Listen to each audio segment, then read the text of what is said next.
Israel Prime Minister Benjamin Netanyahu has commended and praised the efforts of personnel at the Israel Institute for Intelligence and Special Operations, known in Hebrew word as Mossad, over the fall of Bashar al-Assad regime in Syria early December 2024, apparently corroborating the statement issued by the Iran Supreme Leader, Ayatollah Khamenei, in late December 2024 that the fall of President al-Assad regime was a plan orchestrated by Israel and the United States, US, under the leadership of then President Joe Biden. This, Israel Prime Minister Benjamin Netanyahu at the 68th session of the United Nations General Assembly on October 1, 2013, said that Iran directly participated in Assad's murder and massacre of tens of thousands of innocent men, women and children in Syria, used chemical weapons against its own people, and in 2010, the ousted Syrian President Bashar al-Assad had accused Israel of avoiding peace. And Syrian Foreign Minister Walid Muallem warned that in the event of a future war,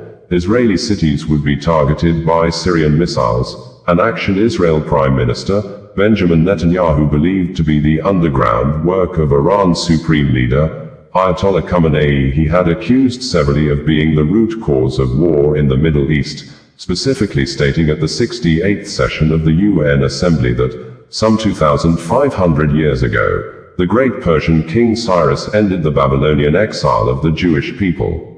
He issued a famous edict in which he proclaimed the right of the Jews to return to the land of Israel and rebuild the Jewish temple in Jerusalem. That's a Persian decree, and thus began an historic friendship between the Jews and the Persians that lasted until modern times.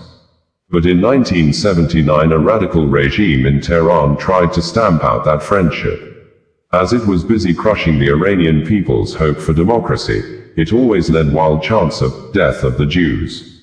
Now, since that time, presidents of Iran have come and gone. Some presidents were considered moderates, other hardliners, but they've all served that same unforgiving creed, that same unforgiving regime, that creed that is espoused and enforced by the real power in Iran, the dictator known as the Supreme Leader, first Ayatollah Khomeini and now Ayatollah Khamenei. Israel Policy Forum, in a publication published in December 2024, stated that the new Syria presents fresh challenges for Israel, stating that the Turkey-backed Sunni jihadist group, Hayat Tahrir al-Sham, HTS, was an al-Qaeda's former Syrian branch, and its leader, Abu